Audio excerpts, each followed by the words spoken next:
Hey guys, and welcome to another episode where I'll be sharing my digital nomad life here in Southeast Asia. A while ago, I released a video where I was comparing Thailand to Vietnam, and we discovered with you 5 things that are better in Thailand. I want to say that the purpose of that video was not to say that Thailand is better than Vietnam, but actually point out the things that they're doing really well and find out who Thailand is suitable for. In this video, we're going to find out what are the 5 things that Vietnam is doing better. If you had a completely different experience or you disagree with me on some points, that is fine. Feel free to share your experience in the comments. I respect everyone's opinion. First one is Vietnamese service. If you need to fix something in your house when it gets broken in Vietnam, everything will be fixed at a rapid speed. Everything will be fixed the same day. As you know, Thailand is famous or notorious for its sabai culture. And on the one hand, it is great because nobody's in a hurry. But on the other hand, when you need to get a hold of some professionals like plumbers, mechanics, technicians, it's really hard to do it. One of my students lives in Phuket, and she shared with me a story. She needed to call a plumber, and it took him 2 weeks to come. Every single day, there was something going on. And as you know, a lot of Thai people believe in superstitions. And one of superstitions is if you see a monk, you don't go to work. And he actually texted her a message and said, "Oh, sorry, I've seen a monk today, so I can't go to work." And they postponed the appointment. When we were living in Bangkok or in Phuket, we had exactly the same experience. We needed internet provider to come and help us fix our internet. And it also took them about a week, and they scheduled appointments and they never turned up on time. If you really had a good experience in Thailand, share it in the comments. Maybe we were just unlucky.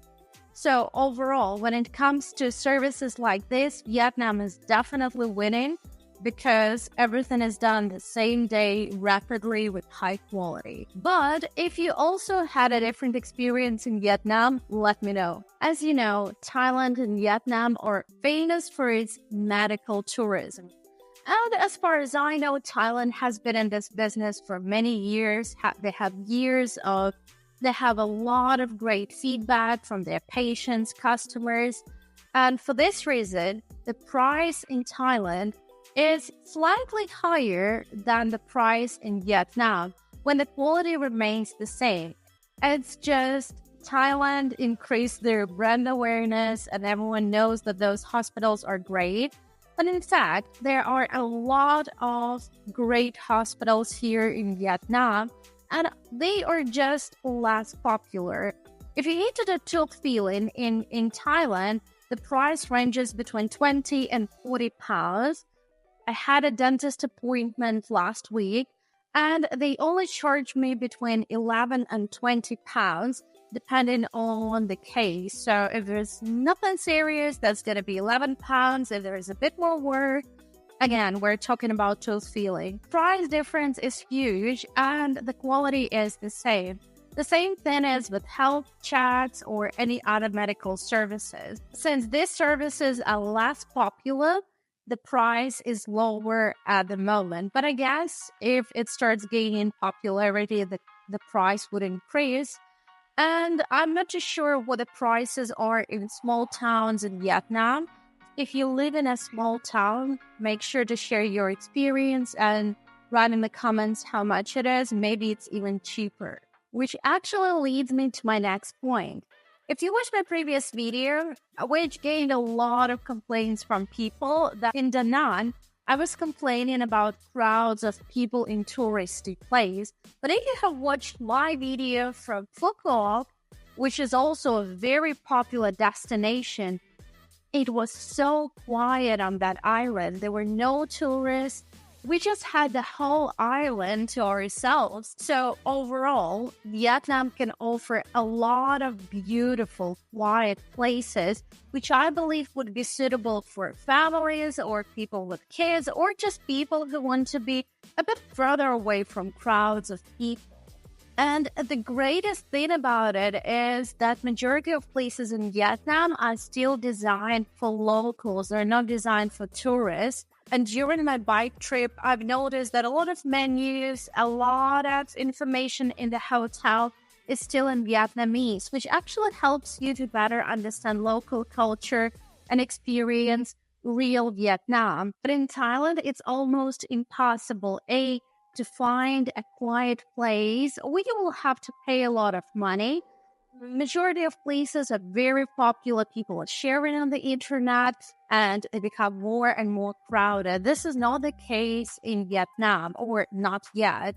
And the second thing is Thai culture is adjusted to the needs of foreigners, and even traditional dishes. There are a lot of dishes that are for foreigners. For example, if I'm not wrong, pad Thai is something that was designed for foreigners, and Thai people, they don't eat it very often. Please correct me if I'm wrong, but this is what I heard and read a while ago. Here, you will eat everything that locals eat, and it won't be adjusted to your liking. And I think it's kind of cool that you have a chance to experience real Vietnam, and you can still be in a quiet place if you really want to be there.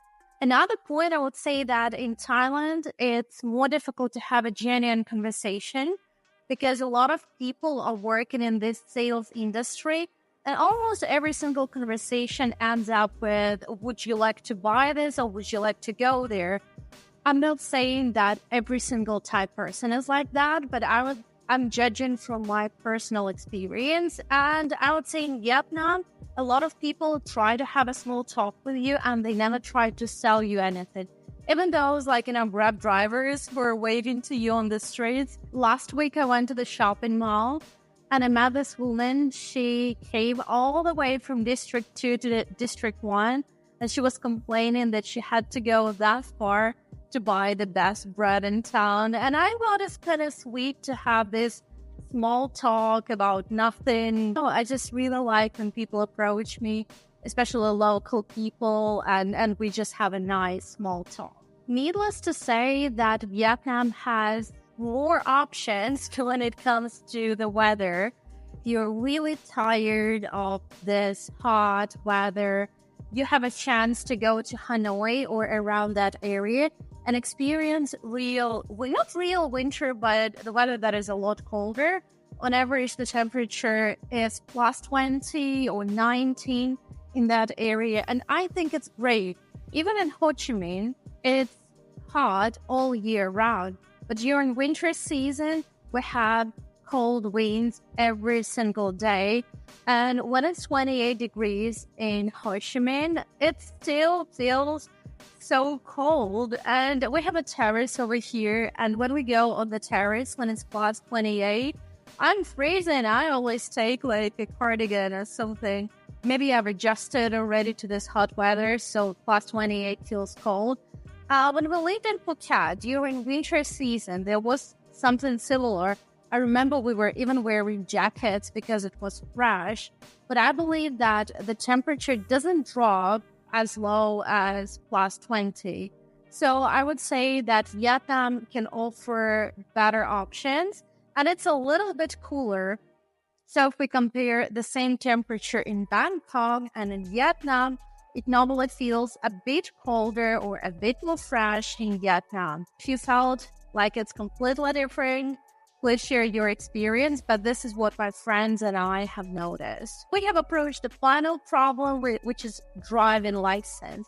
Unfortunately, in both countries, people who drive, local people and foreigners, drive without driving license. That is very dangerous, and I don't encourage anyone to drive without driving license. But the point is that as far as I know, to rent a bike in Thailand and here, all you need is your passport. But the way police treats you is completely different. When we lived in Phuket, we've noticed that the police were targeting foreigners.